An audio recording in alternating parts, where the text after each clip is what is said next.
This story. It mentions William Hollingsworth White briefly. This is an actual sociologist, was born in Westchester, sold 3.5 million copies of his book, The Organization Man. The story takes place in the comic book industry. There actually was a boycott called Women in Refrigerators, which was a boycott because in the reboot of the Green Lantern series, this is a character with the magic ring, remember?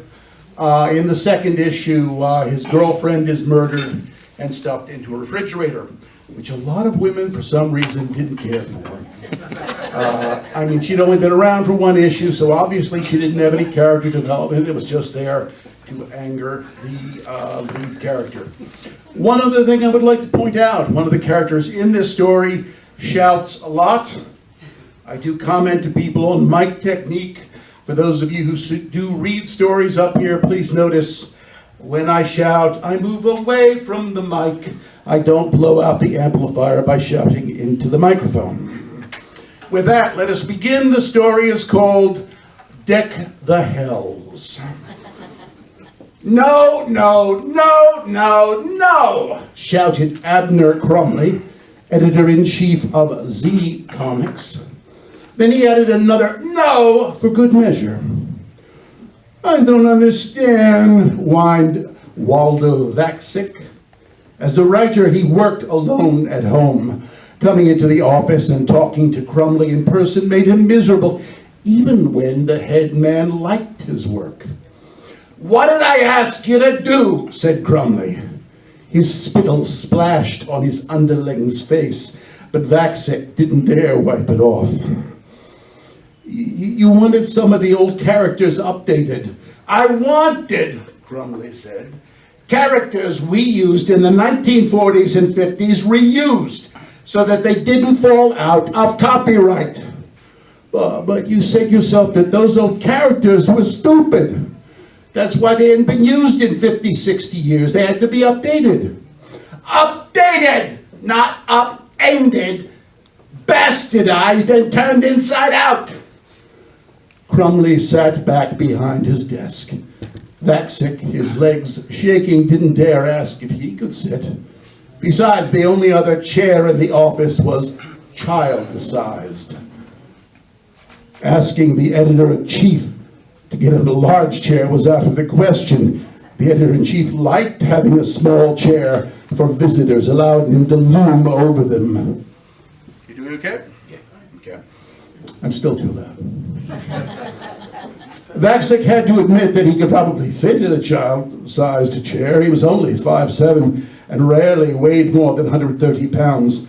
Crumley had almost a foot on him. The big man shuffled through some finished pencil artwork of Vaxic's story. Even fanning through the oversized cardboard sheets, he did so angrily. Who authorized this crap to be penciled anyway? Vaxic kept silent. Deciding the question was rhetorical, they both knew that nothing got approved at Z Comics without Crumley's approval and signing off on it first. The problem was that the editor-in-chief paid sporadic attention to what was printed. Rumor had it that the only thing he read carefully were the sales figures. Crumley skimmed a few pages of Two-Fisted Captain Mighty across the desk. The letterer hadn't put the word balloons in yet. What am I looking at here? Well, back in the day, our characters would encounter Santa Claus every Christmas. So I updated the character and made him unique enough to copyright. Despite the fact that this was a no-smoking building, Crumley lit a cigar. Go on. He breathed a puff of foul-smelling tobacco out into his writer's face. This iteration of the character is a deranged murderer. He believes he's really Santa and has to bring gifts to all the good boys and girls in the world, all in one night. But with Earth's population so large, he can't do it all in one night anymore, so he So he kills children? What are you, insane? He feels really bad about it. He's just trying to remember the number of kids to get them down to a manageable amount. I renamed him Santa Claus. That's spelled C-L-A-W-S. And why doesn't this place look like Manhattan? Why are there palm trees and mountains in the background? You outsourced the pencil work for artists into the Philippines. I guess the Filipino artists don't have much idea what New York City looks like. Crumley scaled another page over. If this villain only kills children, why is he dismembering a full-grown woman on this page? Well, to get his revenge for being put in jail, the villain kills the captain's girlfriend, Holly. Proud of his cleverness, Vaxic straightened up slightly. I titled this story, Deck the Halls with Limbs of Holly. That actually made Crumley choke on his own cigar. Alarmed, Vaxic ran out of the office and fetched a cup of water from the cooler. By the time he'd rushed back inside, the editor-in-chief had ceased coughing and was taking a few swigs straight from the bottle of bourbon he kept in his desk drawer, which was just as well because Vaxic's shaking hands caused most of the water to spill out of the paper cup. Miserable, the writer drank the remainder himself. Then he walked over to the trash can and threw away the cup. Above the trash can was a framed copy of this comic company's first cover. The lines, German-Jewish founder had picked the name Zeitgeist Comics, and then had to change it to Z Comics when World War II broke out and German became an unpopular language. A cough from his boss brought the easily distracted writer's attention back to the present. Crumley's dead-eyed stare froze the scrivener in place like a butterfly pinned in a collector's box. I try to ignore protests against this company, but even I had to acknowledge that women in refrigerators boycott. You can't graphically kill a hero's girlfriend just to make the hero mad, not anymore. So that's got to be cut. Your Santa serial killer can kill a guy.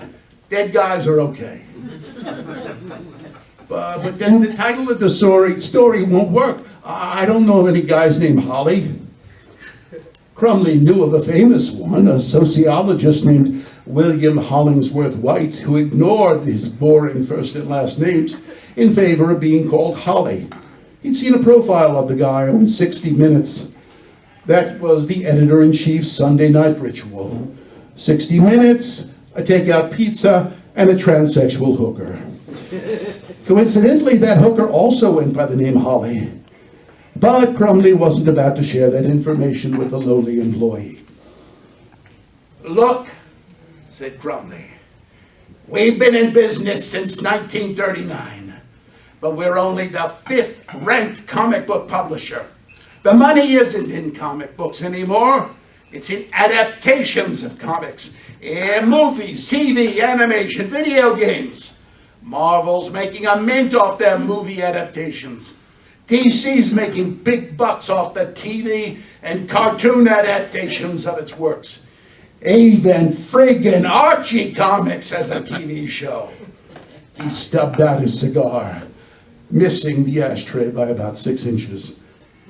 We got none of that, and we won't get any of it if our comics are being boycotted. I'd trash the entire story if I could get some new pages done in time for Christmas. But I can't, so I gotta fix it. Change the title. I'll have the inker make the corpse into a guy. And all the child murderers will take place off camera. Now get out of here! Vaxic went, bumping into the door frame on his way out. And I'd fire you if I had anyone who worked as cheap as you, Crumley thought. But we're the 5th-ranked line of comics. So we pay the 5th lowest wages. 6th lowest, he corrected. Those fundamentalist religious comics distributed in laundromats and bus stations paid better. To hell with it, he thought. Waldo Vaxic headed back to his apartment. Even though he lived in a tiny fifth-floor walk-up, his salary from Z Comics was insufficient to pay the exorbitant Manhattan rent. Fortunately, he had a second job. Once inside, he locked the door and went into his bedroom. There, he did the only thing that calmed him, changing into his secret identity.